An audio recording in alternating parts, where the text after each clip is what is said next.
Добрый вечер, шановные глядачи. З вами Александр Кнырович и «Атмосфера».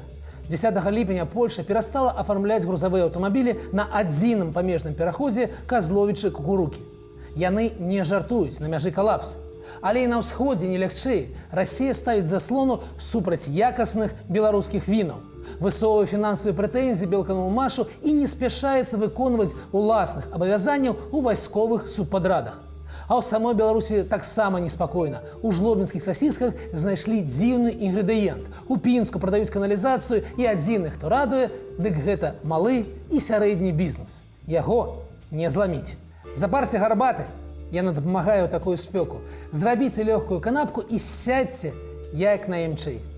Гэта «Атмосфера», і мы гаворым пра беларускую эканоміку проста. Паехалі. Дзяржпрапаганда піша, што менавіта журналіст Анджэй Пачобут адзін з палітвязняў, якія адмаўляюцца прызнаваць віну і пісаць прашэнне аб памілаванні.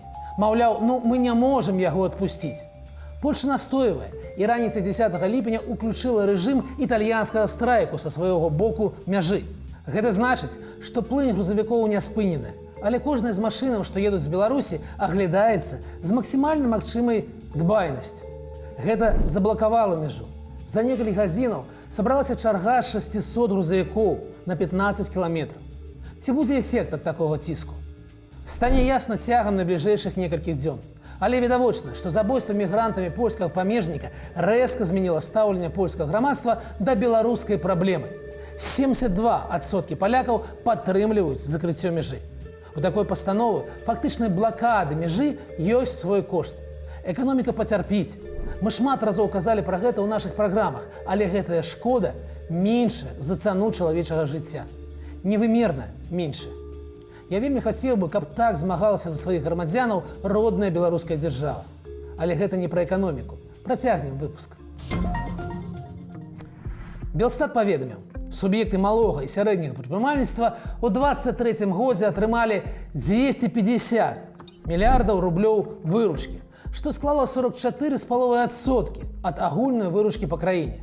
І, от жа цуд, іхняя доля ў агульнай выручцы вырасла на 2,8% пункту, нягледзячы на ўсе намаганні рэжыму задушыць. Гэта зусім не патрэбны ў дзяржаўнай эканоміцы варожы элемент. Думаю, пра гэта калісьці напішуць кнігу. Што-небудзь накшталт трылогіі Тэадора Драйзера «Фінансіст, Тытан, Стоік». Пра тое, як бізнес у Беларусі ламалі, а ён не здаваўся. Без малога 400 тысяч прадпрымальнікаў не давалі краіны ўпасці. Давайте паспрабуем крыху уважлівей паглядзець на гэтую з'яву.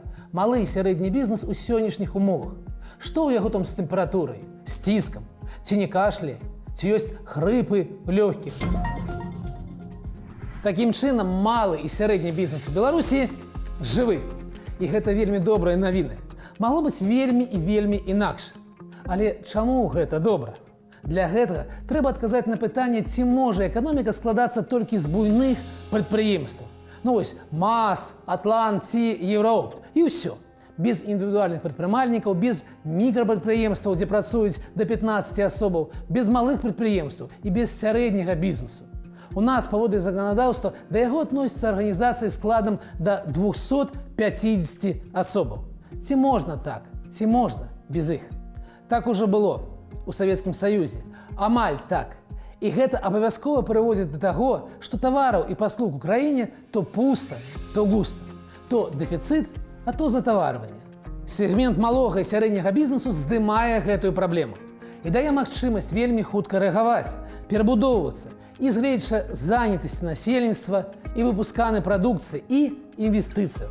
Гэта нашы атрады хуткага рэагавання ў эканоміцы. І чым іх больш, тым устойлівейшая эканоміка, тым менш яна губляе ў крызісе і тым хутчэй расце ў перыяды развіцця. Але давайте звернемся да статыстыкі. Што мы бачым там у дакументах нашага роднага Белстату? Колькі у нас такіх суб'ектаў? ИП на конец минулого года 252 тысячи. Цяпер у нас ужо менш. Працэс удушэння ідзе, хоць і не вельмі хутка. Калісьці іх было больш за 270 тысяч. Мікраарганізацыяў, як я ўжо казаў, дзе працуюць да 15 чалавек, 102,5 тысячи. Ну і далей. Малые прадпрыемства 11,3 і сярэднія прадпрыемства крыху больш за 2000 штук. Вось так выглядае статыстыка. Чым яны займаюцца? Топ-3 відаў дзейнасці для ІП. Гандаль 34,1, перавозкі 15% і прафесійная навуковая дзейнасць. Гэта каля 10%. У прадпрыемстваў карцінка крыху іншая. Тут гандаль таксама занимае амаль трэць, 34,4%. А далей ідуць прамысловасць 13,5 і зноў транспарт 9,3%. Много гэта ці мала? З пункту гледжання занятасці насельніцтва у малым і сярэднім бізнесе працуюць 1 411 000 асобаў. 34,6% для ўсей эканомікі. І гэта вельмі шмат. І ўнёсак ВУП зараз 25,2%. Ён амаль не змяніўся, нягледзячы на сталае пагаршэнне ўмоў для вядзення бізнеса ў краіне. Асабліва хочу адзначыць два моманты. Больш як палова ўсяго грамадскага харчавання ў Беларусі гэта малы і сярэдні бізнес. І практычна палова вонкавага гандлю. Да-да, менавіта вонкавага гандлю 40 мільярдаў долараў. Гэта таксама ён. Таму, калі камусьці захочацца жыць выключна ў свеце буйных дзяржаўных прадпрыемстваў, ну вось заўтра, гэта будзе зусім дакладна азначаць падзенне ўзроўню жыцця ў краіне прыблізна на гэтую самую траціну. Проста таму, што буйныя прадпрыемства не здольныя без тратаў заняць гэтыя самыя нішы. Як бы гэта не хацелася какому-нибудь белолегпраму. Ну і на завяршэнне. Ключавы паказнік гэтага сегменту, на падставе якога можна параўноўваць краіны паміж сабой, гэта доля суб'ектаў малога і сярэдняга бізнеса у ВУП. Як я ўжо казаў, у Беларусі гэта 25,2%. А вот у Польши 52%, у США каля 60%, а у Італіі больш за 70%. Калі б мы былі, не на ўзроўню Італіі, конечно, а хаця б на ўзроўні Польши, мы б имелі зусім іншую эканоміку. А пакуль можна проста выдаць медаль кожнаму з амаль 400 000 грамадзянаў, якія займаюцца бізнесам у Беларусі. Медаль за мужнасць у гэтых умовах. Яны сапраўдныя героі, якія не даюць эканоміцы ўпасці. Працягнем з навінамі. Вайсковыя замовы. Гэта добра для эканомікі? Або не вельмі? Белпол парадаваў нас чарговым дакументам, што раскрывае закулісся фінансава-вайсковых адносінаў паміж Беларусю і Расіяй. Высветлілася, што там усё не так гладка. Так правяральнікі з КДК адкрыта пішуць, што завіслі ў Расіі беларускія бюджэтныя грошы менавіта па гэтай лініі.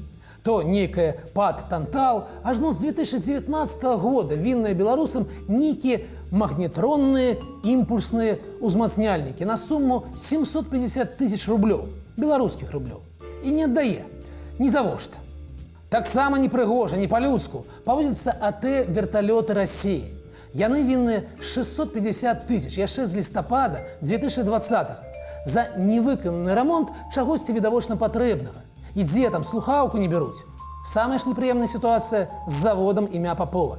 Як можна зразумець з дакументацыі, гэтыя таварышы мусілі паставіць рухомы вузел сувязі. І нават аванс взялі на 3 340 000 рублёў. І ні вузла, ні грошай. Ужо і пісалі. Дайце хаця б нерухомы. Раз рухомага няма. Не, толькі маўчаць і рукамі разводзяць. Маўляў, і хацелі б, ды кітайцы транзістараў не завезлі. Думаю, яны неяк так тлумачаць. Але не толькі ж з намі так, але і мы самі таксама часам. У Новосібірску праз суд спрабуюць спагнаць амаль 6 мільёнаў расійскіх рублёў з дачкі нашага камунмаша. Там нешта не задалося з мадэрнізацыяй 10 трамваяў. Не атрымалася, не паспелі. Дык што, адразу у суд ісці? А Расія змагаецца з якаснымі беларускімі вінамі. Давайте я яшчэ раз паспрабую. Расія змагаецца з якаснымі беларускімі вінамі. Чуеце? Штука тут у наступным.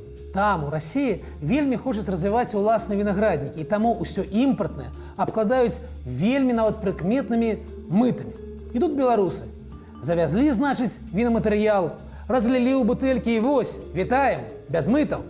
І назвы такія вельмі падобныя да італьянскіх, французскіх. Ажно там блытаюць. Ну а чаму не? Сама яна віна выглядае так.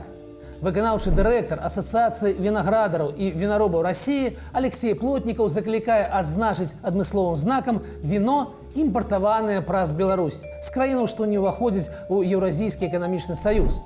На такім алкаголі прапануюць пісаць «не з'яўляецца віном». Эх, а так добра ўсё было.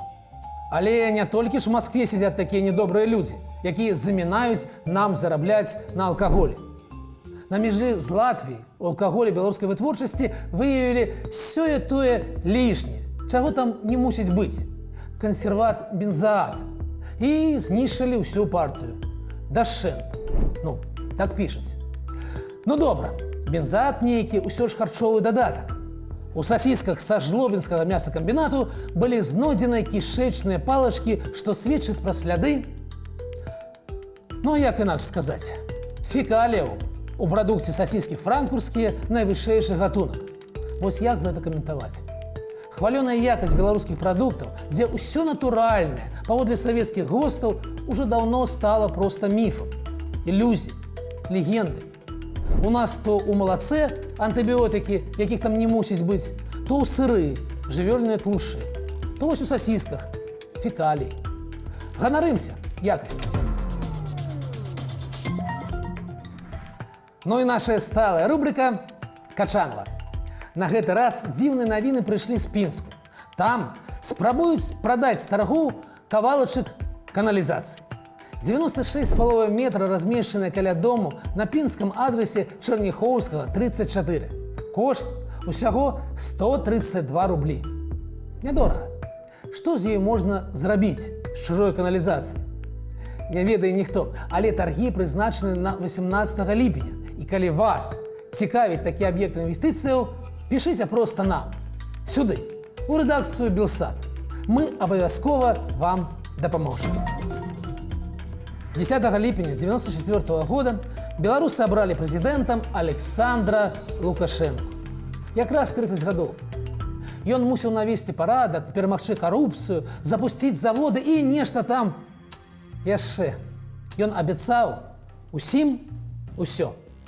Класічны дамагог, але хто ж тады ведаў? Беларусы былі зусім недасведчаны, не распэшчаны публічнай палітыкай, таму і абралі таго, хто гучней за ўсіх крычаў пра справядлівасць ды рваў на грудзях кашулю. Як атрымалася? Ну, а як ацаніць 30 гадоў? Ну, напрыклад, Беларусь толькі афіцыйна страціла за 30 гадоў больш за 1 мільён асобаў. І працэс працягваецца. Беларускі зусім не жадаюць нараджаць.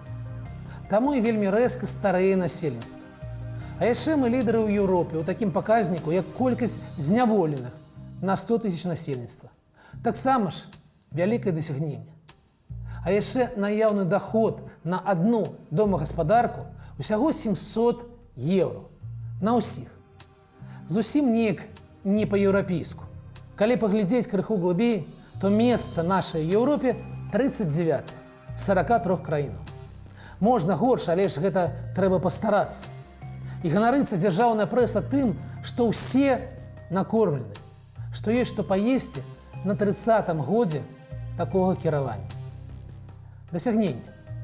Найбольшы атрыў ва ўзроўні жыцця ад нашых жа суседзяў, Польшчы і Літвы, і ён адбыўся за апошнія 10-12 гадоў. Яны з'ехалі за гарызонт, эканомікі выраслі на 35-40%, а мы засталіся на месцы, таптацца па нашым родным балоце. Але ж нават і не ў грошах справа. Гэта калісьці абраны красамоўны малапісьменны чалавек штодня крадзе будучыню у нашых дзяцей. Бо няма ніякага ўяўлення пра гэтую шчаслівую будучыню. Ёсць толькі шчаслівае мінулае. І гэта прыкмета старасці. У яго няма будучыні, а ў нас, Украіны, яно ёсць. Яно павінна быць без яго. Такая сёння атмасфера.